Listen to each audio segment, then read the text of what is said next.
Hello friends, જય Shri Krishna. Sumita kitchen કોર્નરમાં તમારું સ્વાગત છે. આજે આપણે બનાવીશું ગુજરાતી સમોસા.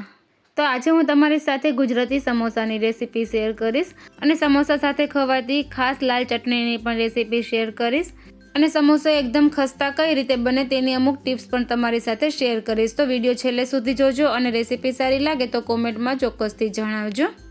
અને હજુ સુધી ચેનલને સબસ્ક્રાઈબ ના કરી હોય તો આવી જ નવી રેસીપી માટે ચેનલને સબસ્ક્રાઈબ કરજો અને બાજુમાં બેલ આઇકનને પ્રેસ કરજો, જેથી મારા આવતા વિડીયોની નોટિફિકેશન તમને સૌથી પહેલાં મળે. તો ચાલો બનાવીએ ખસ્તા સમોસા અને સાથે સર્વ થતી સ્પેશિયલ ખાટી મીઠી ચટણી. તો સમોસા બનાવવા માટે આપણે સૌથી પહેલાં ડો તૈયાર કરી લેવાનો છે. તો આપણે 2 કપ મેંદાનો લોટ લીધો છે.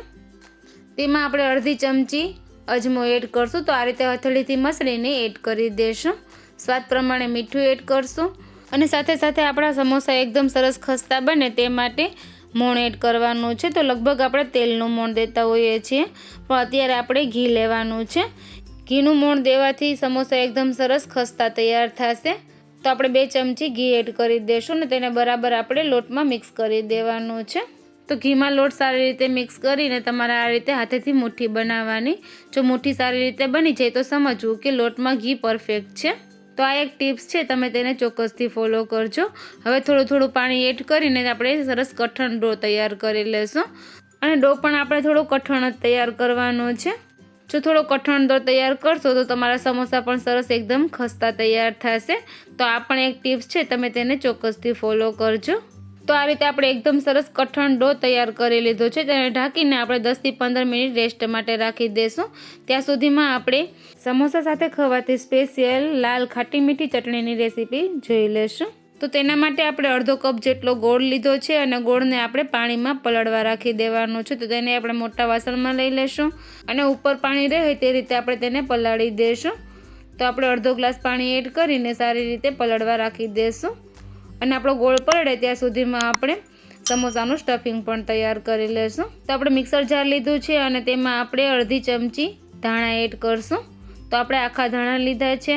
અડધી ચમચી જીરું એડ કરશું, અડધી ચમચી વરિયાળી એડ કરશું, 2 તીખા મરચાં અને 1 ઇંચ આદુનો ટુકડો લઈ લેશું અને તેને સારી રીતે ક્રશ કરી લેશું. તો આ રીતે આપણે બધા મસાલાને સારી રીતે વાટી લીધા છે. હવે આપણે પેનમાં 2 મોટી ચમચી તેલ એડ કરશું. તેલ થોડું ગરમ થઈ જાય ત્યારબાદ આપણે ક્રશ કરીને મસાલો રાખ્યો હતો તે એડ કરી દઈશું અને મસાલાને આપણે સારી રીતે તેલમાં સાતળી લેવાનો છે. 1 મિનિટ સારી રીતે મસાલો સતળાઈ જાય ત્યારબાદ તેમાં આપણે કાચા વટાણા એડ કરી દઈશું. જો તમારે એક બોઇલ લઈને બાફેલા એડ કરવા હોય તો તે રીતે પણ એડ કરી શકાય છે, પણ અત્યારે આપણે કાચા જ એડ કર્યા છે. હવે તેમાં આપણે મસાલા કરી લેશું. તો 1/4 ટીસ્પૂન હળદર પાવડર એડ કરશું અને અડધી ચમચી લાલ મરચાંનો પાવડર એડ કરશું. સારી રીતે મિક્સ કરી લેશું અને થોડું પાણી એડ કરશું, જેથી કરીને આપણા વટાણા એકદમ સારી રીતે કૂક થઈ જાય. તો વટાણા થોડા સોફ્ટ થાય ત્યાં સુધી તેને આપણે થવા દેવાનું છે. જો તમારે વધારે પાણીની જરૂર હોય તો તમે 1 થી 2 ચમચી પાણી વધારે પણ એડ કરી શકો છો. તો વટાણા થોડા સોફ્ટ થઈ ગયા છે. હવે તેમાં આપણે બાફેલા બટેટાને એડ કરી દઈશું. તો આપણે બાફેલા બટેટાને સારી રીતે મેશ કરીને એડ કરી દીધા છે. હવે તેને આપણે વટાણા અને મસાલામાં સારી રીતે મિક્સ કરી દઈશું. સરસ રીતે મિક્સ થઈ જાય ત્યારબાદ તેમાં આપણે સ્વાદ પ્રમાણે મીઠું એડ કરશું અને 1 ચપટી ગરમ મસાલો એડ કરશું. ગરમ મસાલો એડ કરવાથી સમોસાના સ્ટફિંગનો ટેસ્ટ ખૂબ જ સરસ આવે છે. સારી રીતે મિક્સ કરી દઈશું. તો આપણો સમોસાનો મસાલો તૈયાર છે. તેને થોડો આપણે ઠંડો થવા રાખી દઈશું. હવે આપણે મેંદાના લોટને બાંધીને રેસ્ટ માટે રાખ્યો હતો, તેમાં સરસ કૂણપ આવી ગઈ છે. તો તેને આપણે એકવાર સારી રીતે મસળી લેશું. તો લોટ આપણો પરફેક્ટ તૈયાર છે. તો લોટ હું તમને થોડો નજીકથી પણ બતાવી દઉં. તો આપણો લોટ પરફેક્ટ સમોસા માટે તૈયાર છે.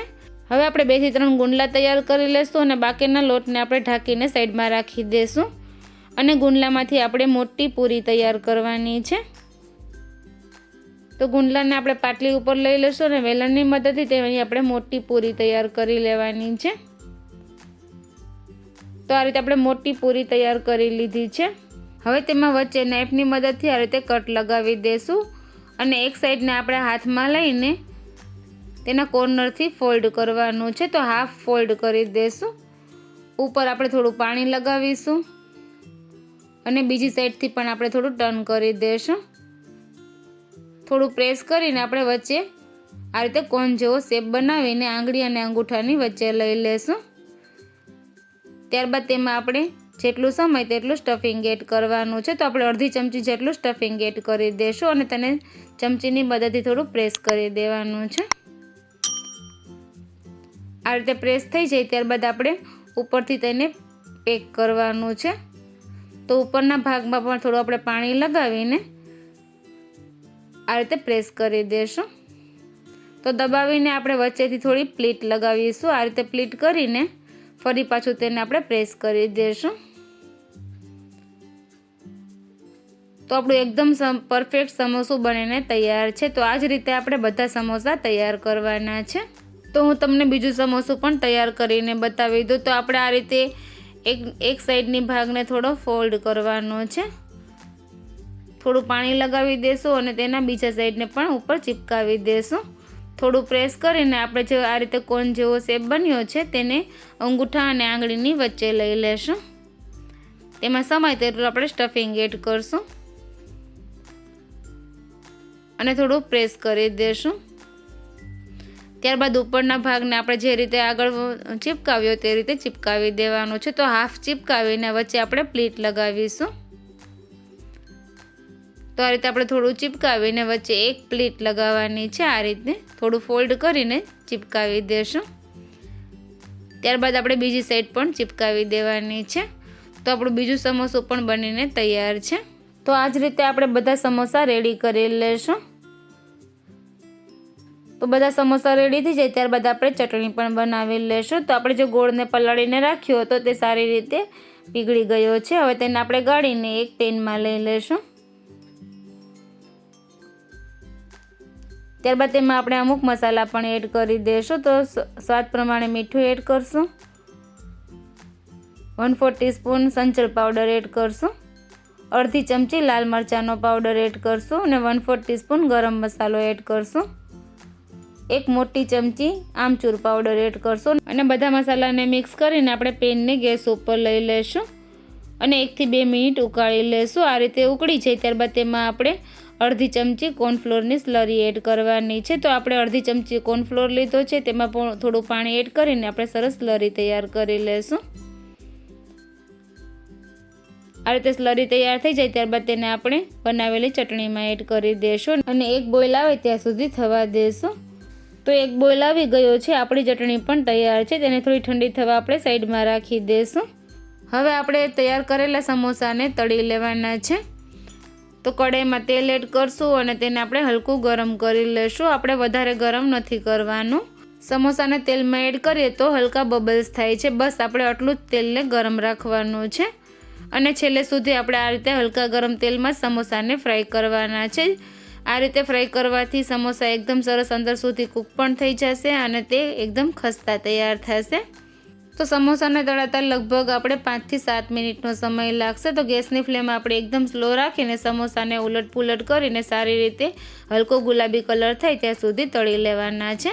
હવે આપણા સમોસા પરફેક્ટ તળાઈ ગયા છે. તેને આપણે પ્લેટમાં કાઢી લેશું. તો આપણા સમોસા બનીને તૈયાર છે. તેનું આપણે પ્લેટિંગ પણ કરી લેશું. તો જોતાં જ મોઢામાં પાણી આવી જાય તેવા આપણે એકદમ ખસ્તા અને ક્રિસ્પી સમોસા તૈયાર છે.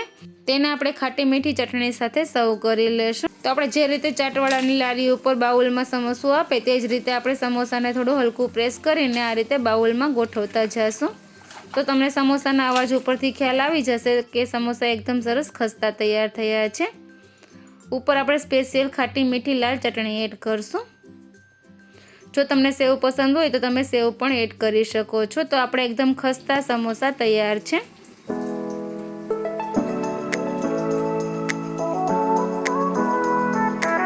તો ફ્રેન્ડ્સ, તમને મારી રેસીપી પસંદ આવતી હોય તો ચેનલને લાઇક કરજો, શેર કરજો અને સબસ્ક્રાઈબ કરજો અને બાજુમાં બેલ આઇકનને પ્રેસ કરજો જેથી મારા આવતા વિડીયોની નોટિફિકેશન તમને સૌથી પહેલાં મળે. Bye bye friends.